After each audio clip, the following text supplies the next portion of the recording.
35 ஆண்டுகளாக பல டாக்டர்களை உருவாக்கிய பிரகாஷ் இன்ஸ்டிடியூட்டின் நீட் ரிப்பீட்டர்ஸ் கோர்ஸ், டே ஸ்காலர்ஸ் மற்றும் ரெசிடென்ஷியல் ப்ரோக்ராம். உங்கள் வெற்றியை உறுதி செய்யுங்கள். இவர் ஏன் அன்னைக்கு அந்த மாதிரி செஞ்சார் அப்படின்றது தெரியல. அவர் இறங்கி திடீர்னு அப்படி விட்டுட்டு போனது அப்படிலாம் வந்துட்டு கடைசியில இந்த மாதிரிலாம் கூட நடக்குது அப்படின்றத மட்டும் சொல்லிட்டு மக்கள்கிட்ட பதிவு பண்ணிட்டார். ரொம்ப அழகா அது பதிவாச்சு, ரொம்ப மெச்சூர்டு. அதெல்லாம் இப்ப ஏன் இந்த மாதிரி பண்றாரு சீமான் அப்படின்றது எனக்கு தெரியவே இல்லை. ஆக்சுவலா அது சீமானுடைய பிஹேவியரே கிடையாது.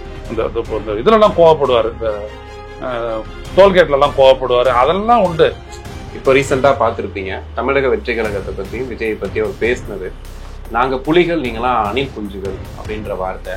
தளபதி தளபதிங்கிற எனக்கு தளபதின்னு கேக்குது அப்படிங்கிறாரு. டிவிக்கேன்னு கத்துறீங்க, டிவிக்கு இருக்கா கத்துறீங்களா அப்படிங்கிற மாதிரி. விஜயனால அவருக்குலாம் ஒரு திரட்டெல்லாம் ஏற்படாது. அதனால அவர் விஜயை குறி வச்சு அடிக்கிறாரு. இப்ப இந்த விஜயனுடைய ஓட்டு வந்துட்டு தீர்மானமா இல்ல விஜய் பக்கத்துல. இதை நம்ம அடிச்சோம் அப்படின்னா நம்ம பக்கம் வரும். அதனால நம்ம வந்துட்டு கொஞ்சம் கெயின் பண்ணலாம். 8.2% அப்படின்றத ஒரு 10-12 அப்படின்னு போயிடலாம் அப்படின்னு நினைச்சு அவர் செய்யலாம். அந்த மாதிரி ஒரு இலக்கு இருக்கலாம்னு நினைக்கிறேன். நம்மளோட வருவாருன்னு பார்த்தேன், நம்மளை பத்தி சொல்லுவாருன்னு பார்த்தேன், அதான் ஒண்ணு நடக்கல. அதனால அது கோவம் தான் வரும். ஓகே, ஆனா முழு மூச்சா அடிக்கிறாரு. இப்ப அவருக்கு வேற வழி இல்ல. இப்ப அவர் இந்த மாதிரிதான் பண்ணி ஆகணும். இப்போ இவர் என்ன பண்ண போறாருன்னு பாக்கணும், விஜய் என்ன பண்ண போறாருன்னு பாக்கணும். ஓகே, இதுல சீமானையும் விஜய் எப்படி பிரிச்சு பாக்குறீங்க? ரெண்டு பேருக்குள்ள வேறுபாடுன்னா என்ன சொல்லுங்க? சீமான் வந்துட்டு அவர் கடைபிடிக்கக்கூடிய கொள்கை, அரசியல் பாதையில தெளிவா இருக்காது. விஜய்க்கு அது சுத்தமா இல்லை. அரசியல் கொள்கை நிலை அப்படின்றது விஜய்க்கு சுத்தமா கிடையாது. அப்போ இந்த மாதிரி ஒரு தெளிவற்ற ஒரு ஆளு தலைவரா இருந்து எப்படி ஒரு சாதிக்க முடியும்? 50க்கும் மேற்பட்ட உலக நாடுகளில் 100 கோடிக்கும் அதிகமான ஆகாயம் தமிழ் பார்வையாளர்களுக்கு பேரன்பும் திருநன்றியும். உலகெங்கும் வாழும் ஆகாயம் தமிழ் நெஞ்சங்களுக்கு கிறிஸ்டியின் அன்பு வணக்கம். நம்மோடு அரசியல் விமர்சகர் திரு ஐயநாதன் இணைந்திருக்கிறார். வணக்கம் சார். வணக்கம். இருக்கீங்க சார்? நல்லா சார். நாம் தமிழர் கட்சியின் தலைமை ஒருங்கிணைப்பாளர் சீமான் அவர்கள் சமீப காலமா அவர் மேல நிறைய விஷயங்கள், நிறைய சச்சரவுகள் நிறைய பார்த்தோம். இப்போ மேடையில பேசிக்கிட்டு இருக்காரு, திடீர்னு ஒரு சத்தம் கேட்குது. அவரோட கட்சிக்காரங்க தான் இறங்கி போய் அடிக்கிறது. இது வரைக்கும் அரசியல் தலைவர்கள் எந்த சுச்சுவேஷன்னாலும் அவங்க ரியாக்ட் பண்ண மாட்டாங்க. ஒன்று வாயில கத்தி பார்த்துருக்கோம், இறங்கி போய் அடிக்கிறத நம்ம இப்பதான் பாக்குறோம். என்ன ஆச்சு அவருக்கு, ஏன் இந்த பிஹேவியர்? இல்லை, எனக்கு அது புரியாத புதிராக தான் இருக்கு. பொதுவாக சீமான் என்ன சொல்லுவாருன்னா, நான்லாம் கூட இருக்கும்போது மேடையில் இருக்கும்போது பார்த்துங்கப்பா, அதை விடுப்பா, அவனை சொல்லி அனுப்ப, இப்படிதான் சொல்லுவார் அவரு. ஆனால் இப்பயும் அந்த மாதிரி பண்றாரு அப்படின்றது எனக்கும் தெரியல. பொதுவாக இது என்ன பண்றது, இந்த முறைப்படுத்தல வந்துட்டு ஒரு கோளாறு இருக்கிறதா நான் பார்க்குறேன். நான் வந்துட்டு திருமாவளவன் அவர்களோட போராட்டங்கள் எல்லாம் கலந்துட்டு இருக்கிறேன். வந்த உடனே அவர் என்ன பண்ணிடுவார், என்னன்னா வந்த உடனே மேடம் மேல எல்லாம் ஏற மாட்டாரு, கீழே இருக்கிறவங்க எல்லாரையும் முறைப்படுத்துவார். அவர் எல்லாரையும் முறைப்படுத்துவார். நீ அங்கே நிற்கிற, எல்லாரும் இறங்கிட்டு கீழே மேடையில் இவங்களாம் மட்டும் இருக்கணும், இத்தனை சேர் மட்டும் போடு, அவங்களெல்லாம் மட்டும் ஏற்று, நீங்களாம் அப்படி நில்லு. முழக்கம் போடும் போது கேமராவில் நீங்கள் இப்படி வாங்க, நாங்களாம் அப்படி நிற்கிறோம், ஐயா இப்படி முன்னாடி வாங்க, நீங்கள் இப்படி வாங்க, எம்எல்ஏக்களெல்லாம் இப்படி நில்லுங்க அப்படி சொல்லிட்டு எல்லாத்தையும் முறைப்படுத்துறதுக்கே ஒரு 15 நிமிஷம் எடுத்துக்கிடுவார். ஒரு நாள் கூட அவங்களுடைய கட்சிக்காரர் ஒருத்தர் சொன்னார், இப்படி தாங்க அண்ணன் ஒரு இடத்துலையும் பண்ணுவார் அப்படின்னு. நான் சொன்ன அற்புதமான ஒரு விஷயம். எந்த விதமான குழப்படியுமே இருக்காது, பெண்களுக்கு எந்த விதமான தொந்தரவும் இருக்காது. எல்லாத்தையும் பண்ணிட்டு கடைசியில் ஒரு மேடை ஏறும்போது பார்த்தீங்கன்னா எல்லாம் அப்படியே அமைப்பாக இருக்கும். ஸோ அவர்கிட்ட வந்துட்டு அந்த மாதிரி ஒரு ஆர்கனைசேஷன். சீமான் வந்துட்டு அதை கண்டுக்க மாட்டாரு. ஆனால் பொதுவாக நாம் தமிழர் தம்பிமார்கள் எல்லாத்தையுமே அது பண்ணுவாங்க. அது இப்படி எப்படி ஏற்பட்டுச்சு அப்படின்னு எனக்கு தெரியல. ஏன்னா எனக்கு சீமானை விட இந்த நாம் தமிழர் கட்சியோடைய தம்பிமார்கள் மேலே எனக்கு ரொம்ப நம்பிக்கை அதிகம். ரொம்ப கொள்கை பற்றாளர்கள், ரொம்ப ஆழமாக இருப்பாங்க. அவப்பேர் இதெல்லாம் வரக்கூடாது அப்படின்றதுல வந்துட்டு ரொம்ப தீர்மானம் இருப்பாங்க, ஒழுக்கத்தை கடைபிடிப்பாங்க. அப்படியேப்பட்டவங்க தான் அவங்க. அதில் இவர் ஏன் அன்னைக்கு அந்த மாதிரி செஞ்சார் அப்படின்றது தெரியல. அவர் இறங்கி திடீர்னு அப்படி விட்டுட்டு போனது அப்படிலாம் வந்துட்டு பண்ண மாட்டார். நாங்கள் இருக்கும்போதெல்லாம் கூட சில கன்ஃபியூஷன்லாம் ஏற்பட்டதுண்டு. அப்புறம் கூட விடுப்பா அப்படின்னு சொல்லுவார். சிவகங்கையில் வந்துட்டு எங்களோட பேனர்லாம் எடுத்து விட்டாங்க. அப்போ எடுத்துகிட்டு ரொம்ப இது பண்ணும்போது அந்த டிஎஸ்பி வந்து ரொம்ப மோசமாக பேசினார். அப்போ நானும் பெருசாக ஒரு பண்ணேன், இது மாதிரி அதிமுககிட்ட செய்வியா அப்படின்னு கேட்டேன். எதுக்கு இந்த மாதிரி செய்கிறீங்க, உங்களுக்கு என்ன வந்துச்சு, இது சட்டத்துக்கு புறம்பானதை நாங்கள் பேனர் வைக்கிறது எதுன்னு சொல்லணுன்னு, ஏன்னா நீங்கள் குரலை உயர்த்துறீங்க. நான் என்ன குரலை உயர்த்துறேன்னா, நான் உன் காது கேட்டுற அளவுக்கு தான் நான் பேசிட்டு இருக்கிறேன்னு சொல்லும்போது இவர் என்ன பண்ணிட்டார், உட்காந்துட்டு இருந்த ஒரு சீமான், ஐயா விட்டுருங்க, எல்லாம் நம்ம பேசிக்கிடுவோம், நீங்கள் இறங்குங்க அப்படின்ட்டாரு. போலீஸ்காரனை இறங்கி போயிட்டான். இந்த இதை அப்படியே பார்த்துட்டு இருந்தவர் அப்படியே வச்சுக்கிட்டு இதை கண்டுக்காமலேயே வந்துட்டு 3/4 மணி நேரம் அந்த தேர்தல் பரப்புரை அப்படியே கொண்டு போயிட்டாரு. கடைசியில் இந்த மாதிரிலாம் கூட நடக்குது அப்படின்றத மட்டும் சொல்லிட்டு மக்கள்கிட்ட பதிவு பண்ணிட்டார். ரொம்ப அழகாக அது பதிவாச்சு. ஹேண்டில் பண்ண விதமே ரொம்ப மெச்சூர்டு. அதெல்லாம் இப்போ ஏன் இந்த மாதிரி பண்றாரு சீமான் அப்படின்றது எனக்கு தெரியவே இல்லை. ஆக்சுவலாக அது சீமானுடைய பிஹேவியரே கிடையாது. இந்த இதுலலாம் கோவப்படுவார், இந்த டோல்கேட்லலாம் கோவப்படுவார், அதெல்லாம் உண்டு. என்ன இப்படிலாம் நடக்குது அப்படின்றதுக்கெல்லாம். ஆனால் இதெல்லாம் வந்துட்டு எனக்கு ரொம்ப அப்டார்மலாக தெரிஞ்சிச்சு. ஒருவேளை அன்னைக்கு வந்துட்டு அவர் அப்படி கோவப்பட்டிருக்கலாம், அப்படிதான் நான் நினைக்கிறேன்.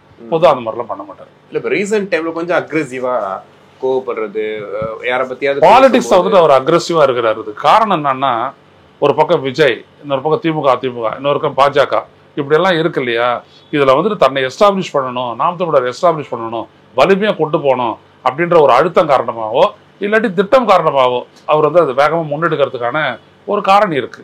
அதனால அவர் அப்படி செய்யலாம் அப்படின்னு நினைக்கிறேன். மற்றபடி அதாவது சீமானை பொறுத்த வரைக்குங்க, சூழலை பொறுத்த வரைக்கும் பெருசா கவலைப்பட மாட்டாரு. அப்படியாச்சு இப்படியாச்சு அரெஸ்ட் பண்ண அதெல்லாம் பத்தில ஒன்றும் கவலைப்பட மாட்டார். சரதான் பார்த்துக்கலாம் அப்படின்ற மாதிரி ஒரு, அதெல்லாம் வாங்கையா பார்த்துக்குறோம் அப்படின்ற மாதிரி ஒரு மென்டாலிட்டி தான் அவர்கிட்ட உண்டு. இப்போ ரீசெண்டாக பார்த்துருப்பீங்க, தமிழக வெற்றி கழகத்தை பற்றியும் விஜயை பற்றி அவர் பேசினது, நாங்கள் புலிகள் நீங்களாம் அணில் குஞ்சுகள் அப்படின்ற வார்த்தை. தளபதி தளபதிங்கிற எனக்கு தளபதி தளபதினு கேட்குது அப்படிங்கிறாரு. டிவிக்கேன்னு கத்துறீங்க, டிவிக்கு இருக்காக கத்துறீங்களா அப்படிங்கிற மாதிரி. நீங்கள் ஆரம்பத்துலேருந்து பார்த்துருப்பீங்க, தம்பி எந்த கொள்கையாக இருந்தாலும் பரவாயில்ல, நான் அவனை ஆதரிப்பேன், அங்கே ஆரம்பிச்சு இன்னைக்கு வந்து தளபதி தளபதி. இது எப்படி பார்க்குறீங்க? இல்லை, அது ஒரு காலகட்டத்தில் அவங்களுக்குள்ள ஒரு இணக்கப்பாடு இருந்துச்சு. அது அந்த மாநாடு, அந்த மாநாட்டில் பெரியாரை பற்றி அவர் முன்மொழிஞ்சது, அதுதான் காரணமாக சொல்லி சீமான் என்ன பண்ணுறாரு, முன்னணி அந்தாண்ட நெல் இல்லாட்டி இந்தாண்ட நெல், தமிழ் தேசியமும் இல்லை திராவிடமும் இல்லை, நடுவில் நின்னது, லாரியில் அடிபட்டு செத்துரும் அப்படி இப்படிலாம் சொன்னார் அவர். அது போயிடுச்சு, அதுக்கு ரியாக்டே பண்ணலை விஜய். அது முதல் தப்பு. அது முடிச்சதுக்கு பிற்பாடு பார்த்தீங்க அப்படின்னோம்னா அவர் பாட்டுக்கு அவர் ஃப்ளோவில் தான் போயிட்டுருக்காரு. இப்போ வந்துட்டு என்ன பண்ணுறாங்க அப்படின்னோம்னா, பொதுவாக ஊடகங்களையும் மற்ற இடங்கள்லையும், பொதுவாக நான் அந்த மாதிரிலாம் சொல்கிறது இல்லை, சீமானுடைய ஓட்டு விஜய்க்கு போவோம், பெரும்பாலும் விஜய்க்கு போயிடும் அப்படிலாம் சொல்லிட்டு இருந்தாங்க ஆரம்ப கட்டத்தில். இப்போ யாரும் அப்படிலாம் பேசுறது இல்லை. அது அவரை வந்துட்டு வேகமாக வேற மாதிரி சிந்திக்க தூண்டி இருக்கலாம். அது ஒரு வழி பார்த்துரும் அப்படின்ற மாதிரி. என்னை பொறுத்த வரைக்கும் சீமான் சொல்லக்கூடிய அந்த தமிழ் தேசியத்தினோட முட்டி நிற்கக்கூடிய அந்த தம்பிமார்கள் யாரும் விஜயோடலாம் வந்துட்டு சகிச்சுக்கிட்டு வரவும் மாட்டான், நிற்கவும் மாட்டான். ஒரு அரசியல் எதிர்காலம் வேணும் அப்படின்றதுக்காக கூட சிலர்லாம் கட்சி மாறி இருக்கலாம். இப்போ விஜயனுடைய கட்சியினுடைய செயல்பாடெல்லாம் பார்த்தவங்க இப்போ அதையும் செய்ய மாட்டாங்கன்னு தான் நான் நினைக்கிறேன். ஏன்னா நாம் தமிழர் கட்சி வந்து உறுதியான ஒரு கொள்கை வழித்தடத்தில் அது போகுது. புரியுதுங்களா? சீமான் எப்படி இருந்தாலும் அது ஒரு கொள்கை வழித்தடத்தில் போது, தமிழ்நாடு, தமிழன், தமிழ் மொழி அப்படின்ற அடிப்படையில் அது போய்கிட்டே தான் இருக்கும். அந்த இடத்துல இருந்தும் வேற ஒரு கட்சியில சூட் ஆக மாட்டான். ஒன்று ஆஃப் ஆவான், இல்லாட்டி இந்த கட்சியிலே இருப்பான். அதனால விஜய்னால சீமானுடைய ஓட்டு பேங்க் பாதிக்கப்படும்ன்றதெல்லாம் சும்மா. சீமானுடைய ஓட்டு பேங்க் எங்க பாதிக்கப்படும்னா அவருடைய வாயால பாதிக்கப்படும். அவர் பெரியாரை பத்தி பேசுறது, இழிவா பேசுறது, இல்லை கலைஞரை பத்தி இழிவா பேசுறது, இல்லை யாரை பத்தி வேணாலும் எடுத்தறிஞ்சு பேசுறது, அப்படின்ற இடத்துல வேணா அவருக்கு மரியாதை குறைவுனாலும் சில வாக்குகள் இழப்பு ஏற்படும். அது ஏற்படாது இருக்காது. ஏன்னா தமிழ்நாடு ஒரு பண்பாட்டு தளம், அது புரிஞ்சுக்கணும். அதுல வேணா அவருக்கு ஏற்படும். மற்றபடி விஜயனால அவருக்குலாம் ஒரு த்ரெட்டெல்லாம் ஏற்படாது. அதனால அவர் விஜயை குறி வச்சு அடிக்கிறாரு. இப்ப இந்த விஜயனுடைய ஓட்டு வந்துட்டு தீர்மானமா இல்லை விஜய் பக்கத்துல. இதை நம்ம அடிச்சோம் அப்படின்னா நம்ம பக்கம் வரும். அதில் நம்ம வந்துட்டு கொஞ்சம் கெயின் பண்ணலாம். 8.2% அப்படின்றத ஒரு 10-12 அப்படின்னு போயிடலாம் அப்படின்னு நினைச்சு அவர் செய்யலாம். அந்த மாதிரி ஒரு இலக்கு இருக்கலாம்னு நினைக்கிறேன். இல்லை சார், இப்போ இளைஞர்கள் அதிகமாக இருக்கக்கூடிய கட்சி அப்படின்னு நம்ம பார்க்கும்போது நாம் தமிழர் கட்சியை நம்ம எப்பவுமே எடுத்துக்காட்டு சொல்லுவோம். இப்போ விஜய் வந்ததுக்கு அப்புறம் அந்த வாக்குகள் அந்த பக்கம் போகுங்கிறது ரொம்ப இயல்பாக நம்ம சிந்திக்க வேண்டிய விஷயம். இல்லை அதில் ஒரு கொள்கை இருக்குது. இப்போ நாம் தமிழர் கட்சி அப்படின்றது கொள்கை பயப்பட்டு வர்றவன் தான். தமிழ்நாட்டிற்காக, தமிழ் மொழிக்காக, தமிழினத்திற்காக, தமிழனுடைய உரிமைக்காக, தமிழர் இறையாண்மைக்காக, அப்படி தமிழ் தேசியம் அப்படின்னு சொல்லிட்டு வரான். அவன் ஒரு கட்சிக்கு போறதுக்கான வாய்ப்பே இல்லை. புரியுதுங்களா? நான் போனேன் அப்படின்னம்னா விஜய் ஒரு தமிழனுடைய ஒரு கட்சி ஆரம்பிக்கிறான், அதை விட்டுறக்கூடாது, அதிமுக பலம் எடுக்கிற நேரத்தில் பிஜேபி தலையெடுத்துடக்கூடாதுன்னு நான் போறேன் அப்படின்லாம் அவங்க நினைக்க மாட்டாங்களே. அந்த மாதிரி ஒரு வாய்ப்பு இல்லை. ரெண்டாவது, விஜய் ஒரு ஆர்கனைஸ்டு கட்சியே கிடையாது. அதை வந்துட்டு நாம் தமிழர் கட்சிக்காரன் ஏற்றுக்கொள்ளவே மாட்டான்.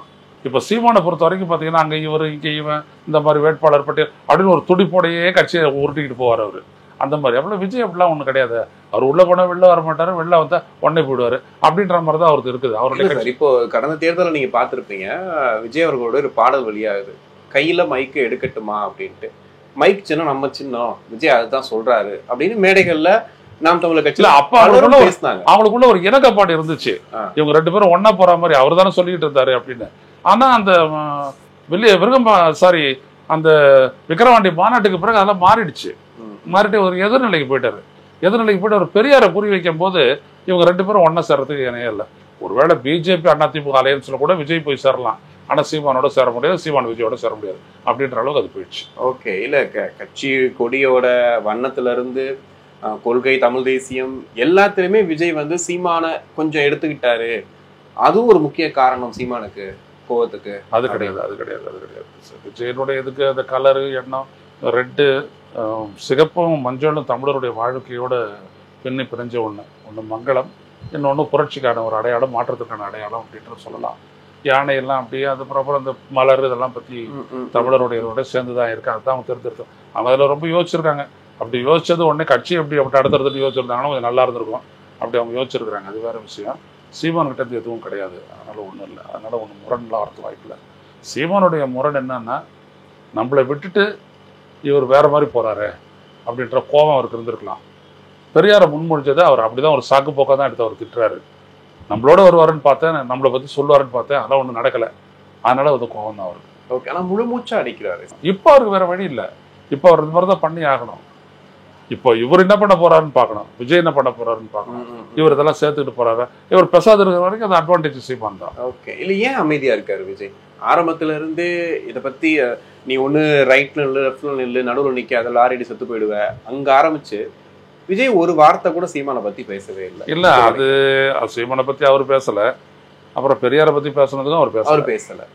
அப்புறம் இதெல்லாம் என்ன அர்த்தம்? அப்போ விஜயை பொறுத்த வரைக்கும் என்ன அப்படின்னம்னா, எனக்கு என்னவோ ஒரு இதில் பெரிய தெளிவின்மை இருக்கும். தெளிவே கிடையாது ஒரு இதில்.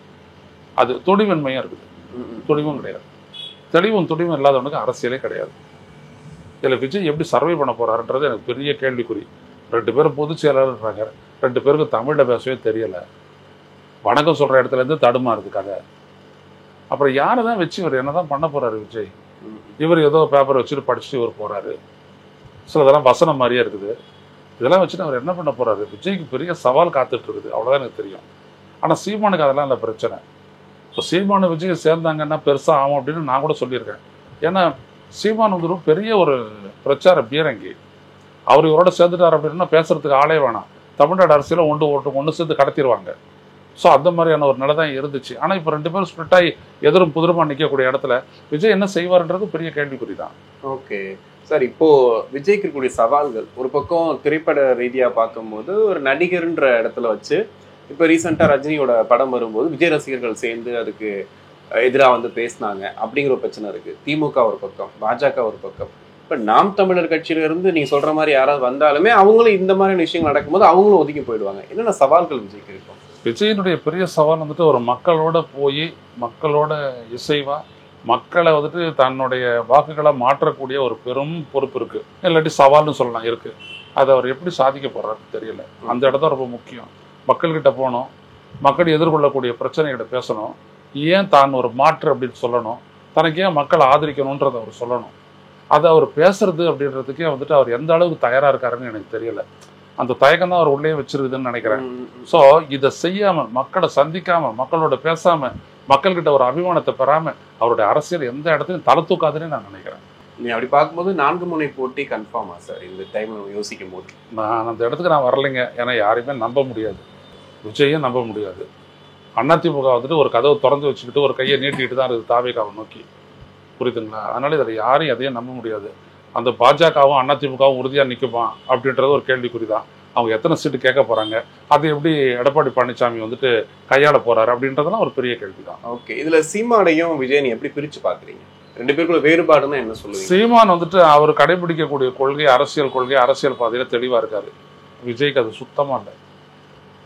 அரசியல் கொள்கை நிலை அப்படின்றது விஜய்க்கு சுத்தமா கிடையாது. அவர் சும்மா மாலை போடுறது கொள்கைக்கான அடையாளம் நினைச்சிட்டு இருக்காரு அவர், அவ்வளவுதான். அரசியல்ல ஒரு இஷ்யூலையும் சீமானால பேச முடியும், நிலைப்பாடு எடுக்க முடியும், உறுதியா நிற்க முடியும், உறுதியா பேச முடியும். விஜய்க்கு அப்படி எதுவுமே கிடையாது. விஜய்க்கு அதிகமா எழுதி தர அறிக்கையில ஒரு கையெழுத்து போடுறாருன்றதை தாண்டி விஜய்க்கு எதுவுமே கிடையாது இது வரைக்கும். இதுக்கு மேல மாறலாம். எனக்கு ஒன்றும் புரியலை. அவர் விஜயனுடைய அரசியல் அப்படின்றது இவ்வளவுதானா அப்படின்ற அளவுக்கு அது ஆகிப்போச்சு. மக்கள் பத்திர அது அவருடைய பத்திய ஒரு எண்ணங்கள் ரொம்ப அட்ஸ் லோ எப்புன்னுவாங்களே, அந்த மாதிரி அது குறைஞ்சி போயிருக்கு. அதனால தான் அவரே மாநாடு கூட்டுறாரு. இப்போ போன மாநாட்டுக்கு இந்த மாநாட்டுக்கு இடையில என்ன நடந்துச்சுன்னா சாதிச்சிச்சு தாவேக்கு அப்படின்னா ஒன்றும் கிடையாது. அவர் சொல்றாரு, நான் உங்களோட நிற்கிறேன்றாரு, பெண்களோட நிற்கிறேன்றாரு, தொழிலாளர்களோட நிற்கிறேன்றாரு, தூய்மை பணியாளரோட நிற்கிறேன்றாரு. நிற்கிறதுன்னா என்னது? அப்போ இந்த மாதிரி ஒரு தெளிவற்ற ஒரு ஆளு தலைவராக இருந்து எப்படி ஒரு ஆளை சாதிக்க முடியும்? எம்ஜிஆர் மாதிரி 67 மாதிரி 77 மாதிரி அப்படிலாம் சொல்றாரு. அப்படியெல்லாம் தமிழ்நாட்டில் அப்படியெல்லாம் வந்துட்டு மிராக்கிள்ஸ் எல்லாம் நடக்காது. மிராக்கிளை ஏற்படுத்தக்கூடிய அளவுக்கான ஆளாக நீங்கள் இல்லை, அப்புறம் எப்படி நீங்கள் சொல்லுவீங்க? சார், சீமான் அவர்களோட நீங்கள் ஆரம்ப காலகட்டத்தில் வந்து இருந்திருக்கீங்க. இப்போ ஒரு அக்ரெசிவான விஷயங்களை அவர் பண்ணுறதை பார்த்துருக்கீங்க. இதை தாண்டி இப்போ நீங்கள் தொண்டர்கள் மேலே கை வைக்கிறது, இந்த விஷயங்களை பார்க்குறோம். நிறைய விஷயங்கள் கருத்துக்களை ஓப்பனாக பேசுறது. இப்போ கொஞ்சம் கொஞ்சமாக கொஞ்சம் விரக்தி நிலைக்கு சீமான் போகிறாரா அப்படிங்கிறத நீங்கள் கவனிக்கிறீங்களா? சீமான் வந்துட்டுங்க ஒரு இடத்துல தன்னம்பிக்கையாள, யாரையும் எங்களுக்கு இருக்க வேணாம், நான் பார்த்துக்கிறேன் அப்படின்ற அளவு தனியாகவே நிற்கிறேன் அப்படின்ற ஒரு ஆள், அந்த மாதிரி ஒரு ஆள் தான் அவர். அதனோட விரக்தி அந்த பேச்சுக்கெல்லாம் இடம் இல்லை. அவரை பொறுத்த வரைக்கும் அவர் பண்ணுற பாலிடிக்ஸில் அவருக்கு பெனிஃபிட்டும் உண்டு, ஏற்றமும் உண்டு. அதில் தான் அவர் நிற்கிறாரு. மற்றபடி அவரை யாரும் ஆதரிக்க போகிறதில்ல, இவரும் யாரையும் ஆதரிக்க போகிறதில்ல. அவர் ஒரு எதிர்நிலை அரசியல் தான் பண்ணிட்டு இருக்கிறாரு. அந்த அரசியலை பொறுத்த வரைக்கும் அவர் ரொம்ப தெளிவாக இருக்காரு. அதனால் இந்த விரக்தி அப்படின்ற பேச்சுக்கெல்லாம் இடமே கிடையாது. அவர் கூட நிற்கிறோம், அவர் கூட நிற்பான். அவர் விரட்டுற வரைக்கும் அவர் கூட தான் நிற்பான். ஓகே.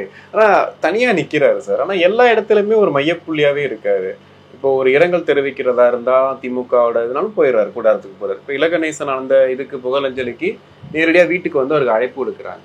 இவர் யாருன்னே புரிஞ்சுக்க முடியல. ஒரு பக்கம் பார்க்கும்போது இவர் யார் கூட இணக்கமாக இருக்காரு, இல்லை அது அரசியல் ரீதி கிடையாது, தனிப்பட்ட முறையில் பார்க்குறோம் அப்படிங்கிறதையும் எடுத்துக்க முடியல. இல்லை, அவருடைய அரசியலில் எல்லா விதமான உள்நோக்கமும் உண்டுங்க.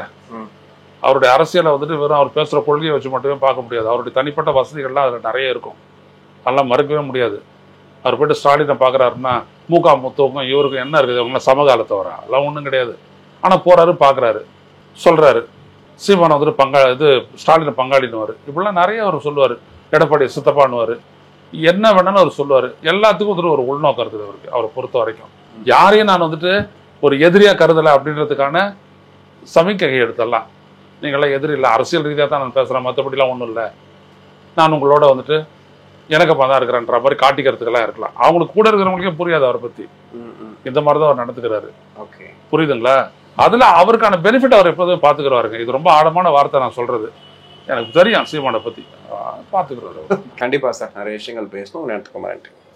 35 ஆண்டுகளாக பல டாக்டர்களை உருவாக்கிய பிரகாஷ் இன்ஸ்டிடியூட்டின் நீட் ரிப்பீட்டர்ஸ் கோர்ஸ், டே ஸ்காலர்ஸ் மற்றும் ரெசிடென்ஷியல் ப்ரோக்ராம். உங்கள் வெற்றியை உறுதி செய்யுங்கள்.